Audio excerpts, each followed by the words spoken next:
Well, we are in the month of March, and in case you didn't know it, it is Brain Awareness Month. An opportunity to focus on one of our most vital organs, our brain.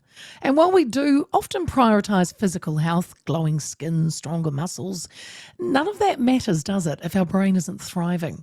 Well, the good news, just like training our body, we can train our brain to stay sharp, focused and resilient at any age.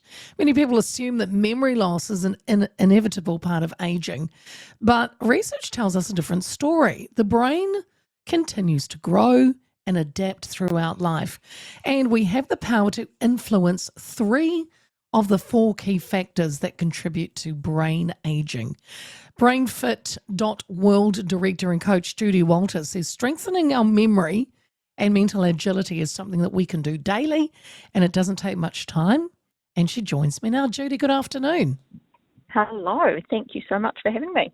And look, this is great because, you know, when I realised it was Brain Awareness Month, and then obviously, you know, saw a story on you, and it is true, isn't it? We do prioritise heart health, which is great. I mean, we should. We look after our heart.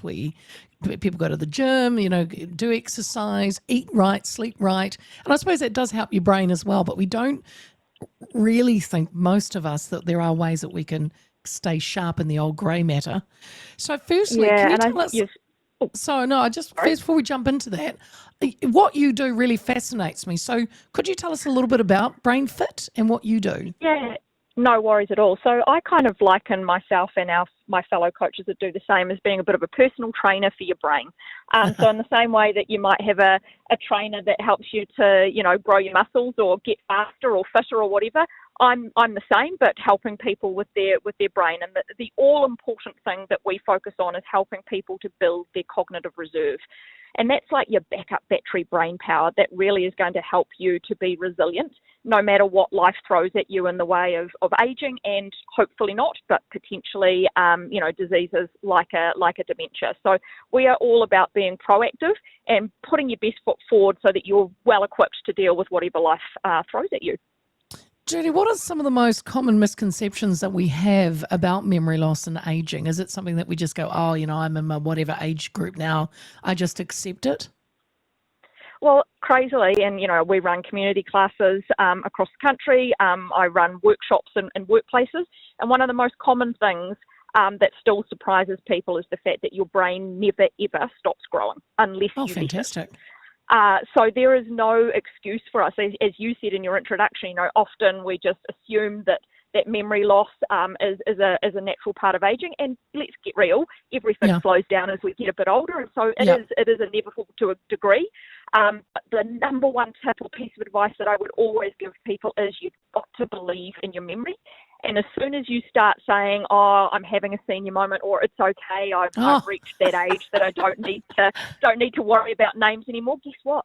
Your brain is going to take a mini little break, because it's, you know, our brains and our memories are exposed to so much information every day. Oh gosh, I do that, Judy. And it's not a sponge. Yeah, it's not a sponge. You can't soak up everything that we sort of see, taste, touch, smell and hear in a day.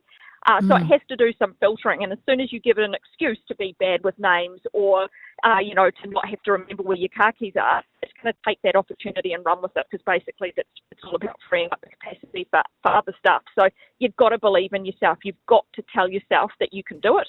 And look, let's be honest, if you are feeling a bit sluggish, if your memory's not quite as good as it used to be, that's your brain's way of telling you that you just need to give it a bit of a workout in a lot of cases.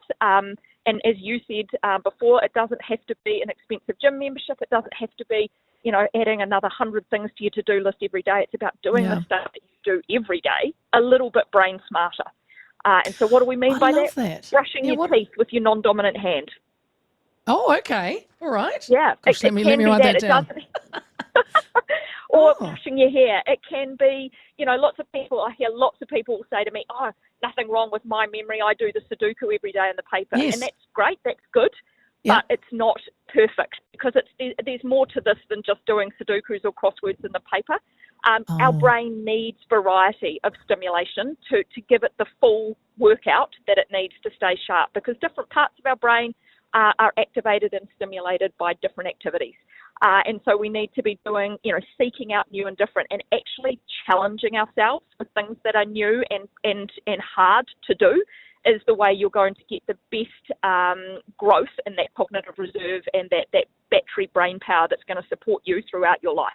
Gosh, I never thought of that. And so a lot of people, you mentioned Sudoku, and my husband loves Sudoku, but he does another kind of brain teaser every morning. It's kind of his ritual when he gets up. Oh, and there's the Wordles and the Flaggles and the everything else. He's done it all of those. He does it every day, and he said it's just but he also does other things. But I think that's it, like you said, it's a real case, Judy, of what I'm hearing is it's a case of if you don't use it, you lose it.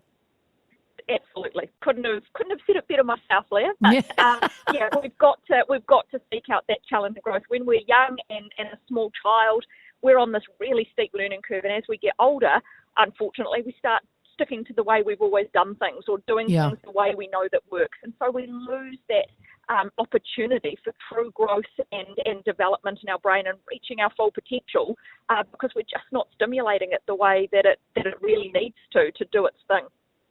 How early, Judy, should we start thinking about it? Is it ever too late to make a difference or too early? It's never, ever. Yeah, it's never, ever too late because, as I said before, your brain grows from the day you're born till the day you die if you let it. So it's never, ever too late.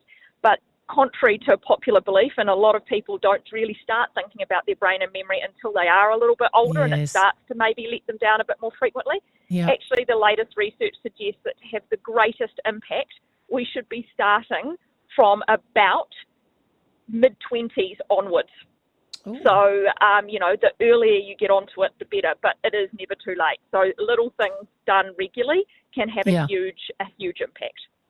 Does social connection, Judy, does that make a difference to brain health, like staying engaged with others? Is that a big... Yeah, absolutely that's massive. Yeah. Oh. Again, as I said before, it's not just about doing Sudokus or word crosses or whatever. Obviously some of the things you mentioned at the beginning, eating well, keeping hydrated, getting good sleep, all really important, but social connection is massive for a number of reasons. It exposes you to different people with different opinions, with different ideas and thoughts that gets you using your own brain and memory in a new and different way. It challenges your brain, whether you agree with what they're saying or not. I mean, talkback radio is great for that, even if you can't get that social connection directly. Exposing yourself to people's different thoughts, ideas, challenges you in new ways. So social connection ideally done face-to-face, but not always possible and not always the right thing. Some people find that very confronting and challenging. So if it's a source of stress, it actually could have negative side effects, but really seeking out new ways to spend time with new and different people, be it face-to-face, as I say, is the ideal, but could be, via Zoom if you're slightly removed from family and friends. You will get benefits from it either way. What do you make then of, with technology and screen time at the moment, huge part of our modern life? Does that, does that concern you, Judy? Does that help or hurt our brain function? I often get asked that question, isn't technology just making us dumber? And I definitely don't agree with that at all. We are using our brains today, the very same brains that our great-great-great-great-grandfathers and grandmothers had, to do way more complicated stuff than, changing the shoe on a horse or, trying to fix a tractor. So, our brains are very, very stimulated these days, almost to a point where a lot of the younger people I work with, it's actually not that they're forgetting stuff, it's that they're not actually even taking the time to make memories in the first place because they're so busily distracted and multitasking, which is a really scary thought. Is it's actually not that their memory's letting them down, it's the very beginning of the memory process. They're not actually focused on anything for a period of time to actually allow that memory to even start what we call the memory journey. So, look, I think like anything, it's, as I said before, a little bit done often, and that could be, reading, it could be picking up a new hobby, it could be, trying a Sudoku if you've never tried a Sudoku before. Whatever it is, just seek out that variety, because if you don't use all parts of your brain, it's the same as if I went to the gym, Leah, and, lifted weights with my right bicep. I'm going to have a beautiful bicep on the right-hand side, but I'm going to have nothing on the left. And that's what's going to happen with our brains if we don't use them fully. You and seek out that challenge and growth. He'll look like, is it Roger Federer? No, who's that great tennis player Yeah. who's just got one huge arm and the other one's Yeah. wasted away? Well, I'm only kidding. any of those sports where you're Yeah. dominant in one area. And again, our brains, as I said before, as you get older, you start doing things the way you've always done them. You Yeah. are strengthening, making some parts of your brain more dominant than others. If you've had a job or a professional career that's had you dealing in numbers a lot, then potentially you're really strong or stronger in remembering numbers or dealing with numbers at the expense of something else, and vice versa. So